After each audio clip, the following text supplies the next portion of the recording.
Hello tout le monde, alors je suis heureuse de vous retrouver aujourd'hui pour vous présenter un joli livre qui s'intitule Les arbres sacrés des druides de Florence Laporte aux éditions Rustica. Alors c'est un livre vraiment très intéressant, très complet, riche d'informations. Si vous aimez les arbres et si vous avez envie de découvrir les traditions celtiques, c'est un livre que je vous recommande. En plus, il est en excellent, comment dire, j'ai un trou de mémoire. Ça va pas me revenir. Il est de très bonne qualité. Voilà, j'ai trouvé. Alors, la couverture, elle est très épaisse, un carton très épais. Donc, il est vert anglais avec les illustrations orangées brillant. On a un joli arbre également qui est dessiné tout argenté. Regardez, je vous le montre de près parce qu'il est vraiment splendide. Alors, ce qui est dommage par contre derrière, c'est qu'ils ont la bonne idée de nous mettre toujours une étiquette. Et bien sûr, l'étiquette, j'ai eu du mal à la décoller. Et d'ailleurs, ça m'a arraché une partie de la couverture, ce qui est vraiment dommage. Donc du coup, j'ai pas osé enlever le reste. Voilà, c'est un peu dommage sur un si beau livre. Alors, vénérés par nos ancêtres celtes, les arbres étaient considérés comme des êtres vivants dotés chacun d'une énergie de guérison et d'harmonisation spécifique. Grâce à cet ouvrage richement illustré, découvrez les pouvoirs guérisseurs des arbres sacrés de la tradition druidique et apprenez à entrer en relation avec eux. Donc, à travers ce livre, bien sûr, on va découvrir les arbres. Alors, on a les premières pages, deux jolies pages argentées. Voilà, même les pages, elles sont d'excellente qualité, elles sont très épaisses. Ce que j'aime bien, c'est que les écritures, voilà, vous voyez là, il y a le sommaire, hein, donc la présentation est très jolie, et puis les écritures sont assez grosses. Alors, on voit bien, hein, c'est un livre qui va être agréable à lire. Hein. C'est vrai que la police d'écriture est quand même assez importante. Donc, on va retrouver également de jolies illustrations. Donc, ce livre s'adresse à tous ceux qui se sentent attirés par les arbres et souhaitent approfondir leur relation avec ses compagnons végétaux, de Florence Laporte. Donc, l'univers druidique. Notre perception des druides et des celtes. Alors, il faut savoir que les druides, ils ont laissé très peu d'écrits. Hein. Tout ce qu'on sait, c'est par rapport aux Romains. Parce que eux, ils écrivaient énormément. Et donc, à travers eux, on a pu découvrir les croyances des druides, leurs fonctions également. Hein. C'est à travers eux qu'on a pu les découvrir. Donc, une image faussée, les 4 périodes. Donc, vous voyez, on a de très belles illustrations. On a ici Stonehenge en Angleterre. Là, on a une druidesse. La Renaissance druidique, hein, à partir de 1717. La conscience du druide. Un cheminement personnel. Les druides antiques. Donc, on va apprendre, on va découvrir donc le barde, l'ovate, le druide. Vous voyez, on a ici en illustration le barde. Hein.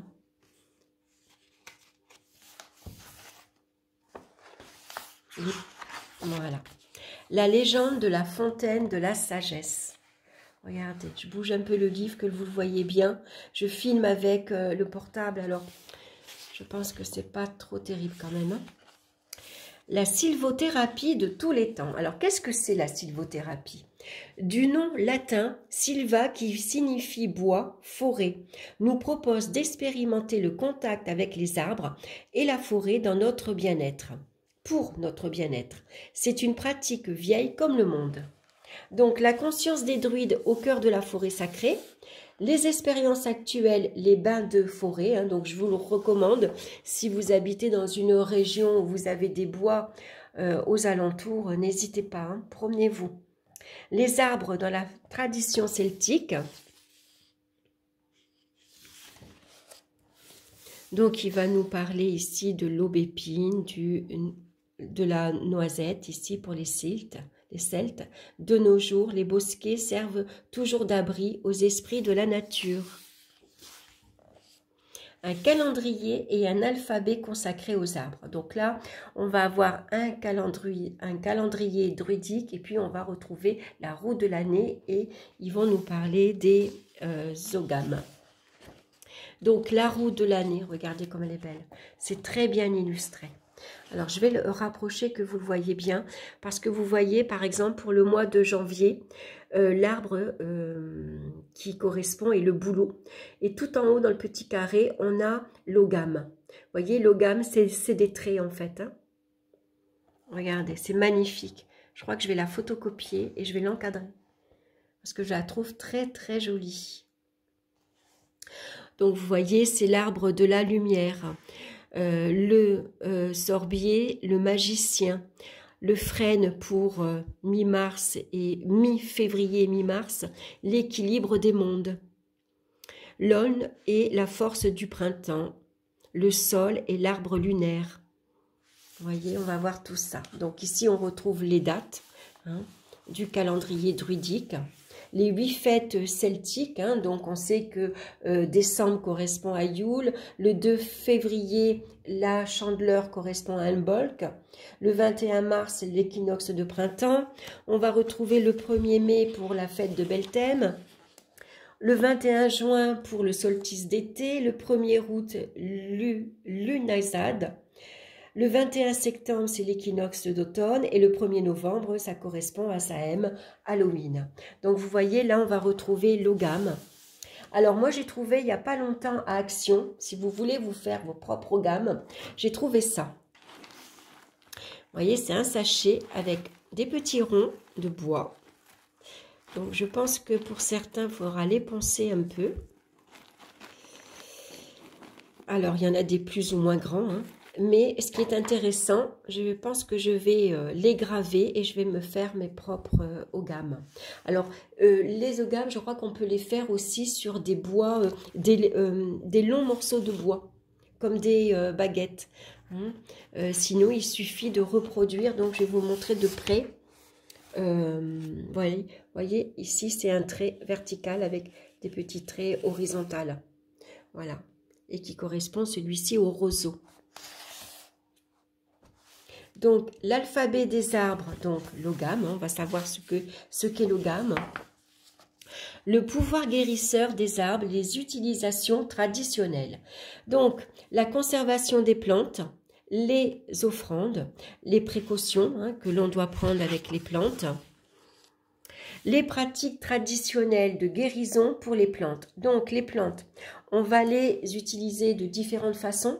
On a ici l'infusion, la décoction, l'alcoolat ou teinture mère, les macérats huileux, les encens et fumigation.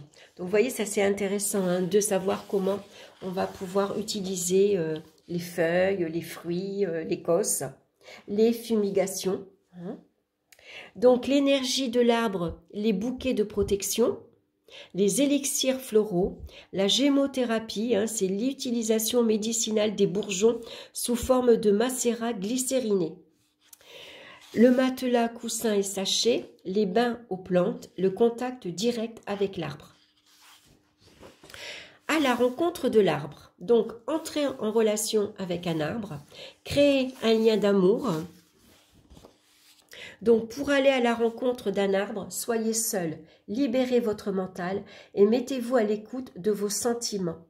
La méditation empathique, s'identifier à un arbre. Donc, vous voyez, on peut tout simplement le toucher, le caresser, lui faire un câlin, presque, on l'enlace. Voilà, ou alors vous vous adossez à un arbre et puis, voilà, un petit moment de méditation, un petit moment de calme. Toujours très bien illustré. Donc, respirer avec un arbre, développer sa sensibilité. Regardez comme c'est super joli. Les arbres sacrés. Alors maintenant, on va rentrer dans le vif du sujet, puisque on va nous parler des arbres. Donc, la théorie des signatures, donc un mode de compréhension du monde, les élixirs floraux du Dr Bach, entrer en communion avec l'arbre. Et puis là, on va retrouver donc tous les arbres. Donc là, on a le nom, l'ajon, la description de l'arbre. On a quelques graphismes, quelques dessins, hein. On voit les feuilles, on voit les fleurs. L'arbre, comment il est, on peut le trouver dans la nature. Dans la tradition celtique, donc l'ajonc fait partie de notre tradition celtique. Il est l'arbre des ambiances féeriques, notre or breton, symbole de soleil et de royauté. Donc on va avoir une petite anecdote. On va retrouver jardinage et environnement, un exercice pratique, comment on peut travailler avec cet arbre, les croyances, le bois, la loi des signatures, les propriétés médicinales, les contre-indications, donc ça c'est très intéressant aussi, hein, c'est bon à savoir pour ne pas faire n'importe quoi, l'élixir floral et en cuisine. Donc les boutons floraux de l'ajonc peuvent être conservés dans le vinaigre comme les câpres. C'est intéressant ça à savoir, voyez, et donc on a donc quelques photos, on va dire, hein, avec les feuilles et les fleurs, comme ça on sait, on ne peut pas se tromper. Et on va avoir ça pour tous les arbres. Donc là, on va passer à l'aubépine. Donc toujours les exercices pratiques, les contre-indications, comment on va pouvoir l'utiliser. Hein, donc la gémothérapie, le macérat de bourgeon d'aubépine est l'allié du cœur et de la circulation cérébrale. Son action tonicardiaque et régulateur de la tension en fait un des meilleurs remèdes naturels du système vasculaire. C'est intéressant, hein? Il permet également une meilleure circulation cérébrale et combat les ralentissements cognitifs, manque de mémoire et de concentration, maladie d'Alzheimer. Bien. Et là, on va pouvoir l'utiliser en fumigation et en encens. Donc après, on va avoir l'aulne, donc toujours la description dans la tradition celtique. Et puis l'exercice pratique, hein, comment on va pouvoir utiliser cet arbre, l'usage externe, les élixirs floraux, et on va passer au boulot. Et on va retrouver ça pour tous les arbres. Hein, donc on va passer aux chênes. Donc je trouve que c'est vraiment intéressant parce que c'est vrai que les arbres, elles font partie de notre environnement. On peut passer devant eux, on les regarde, mais sans trop les regarder finalement. Alors qu'à travers ce livre, on va en apprendre davantage sur cet arbre, sur les arbres en tout cas qu'on a dans notre environnement. Et donc c'est toujours intéressant de les connaître un peu mieux. Donc le frêne, moi j'en ai énormément. J'habite dans le sud, donc j'ai beaucoup d'oliviers, de pins, de frênes, de la vigne bien sûr. L'être. Donc vous voyez, on a aussi l'écorce, hein, le tronc, donc on va pouvoir les repérer grâce aux images, le hou. On a l'if aussi, ça c'est un arbre qu'on retrouve généralement souvent. Donc voilà, si vous avez envie de connaître vos arbres qui vous entourent, je vous recommande ce livre parce qu'il est vraiment très récent. Le noisetier dans la tradition celtique.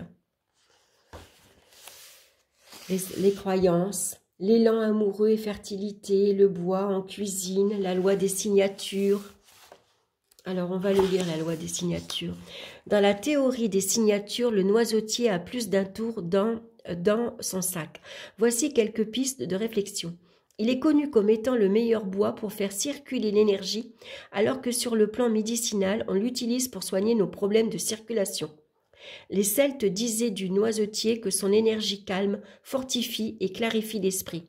On sait maintenant que les noisettes font partie des aliments qui boostent le cerveau. Quand la clarté du mental s'associe à l'intuition pure, cela nous mène à la plus grande des sagesses. Les bourgeons de noisetier soignent les problèmes de poumons et de capacité respiratoire. Vous voyez, c'est pas mal, hein? Les exercices pratiques donc qu'on va faire avec cet arbre. On va retrouver le peuplier, le pin. Donc moi j'ai trouvé qu'il était très riche, vraiment un beau livre. Le prunellier. En plus j'aime bien tout ce qui est druidique, tout ce qui est celtique. Je suis toujours attirée par cette Bon, c'est pas une religion, mais par leur croyance, par leur façon de vivre. Donc c'est un livre bien sûr qui m'a plu, qui m'a attirée, et puis j'avais envie d'approfondir. J'ai toujours été attirée par les arbres, j'adore les arbres.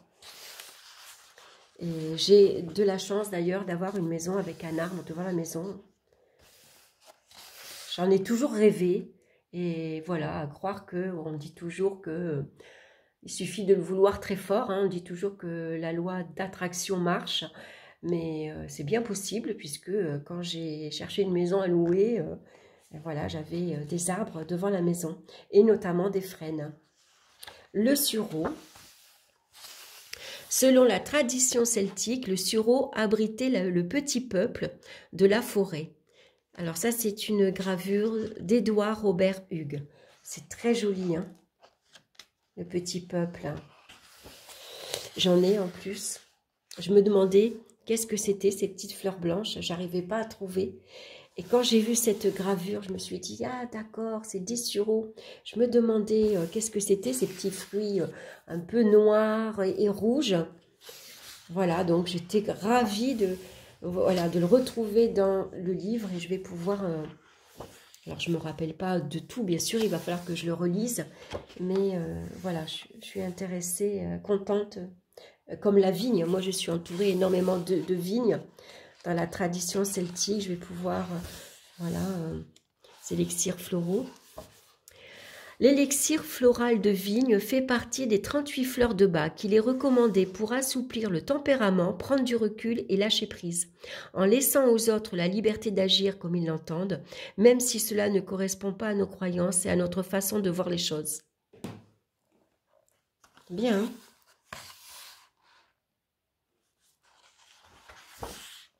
Et voilà, à la fin, on va retrouver donc la bibliographie, un index. On retrouve ces jolies pages argentées et le livre est fini. Mais on a vraiment de quoi lire. Il est vraiment intéressant. Donc un livre à garder sous la main, bien sûr, pour pouvoir explorer les arbres qui vous entourent en fait. Hein, si vous êtes attiré par les druides et par les arbres, c'est un livre que je vous recommande. Voilà, je vous embrasse. Je vous dis à très bientôt. Et puis, ben voilà, je m'embrouille. On se retrouve très bientôt pour une nouvelle vidéo. Bye bye, je vous souhaite une excellente semaine.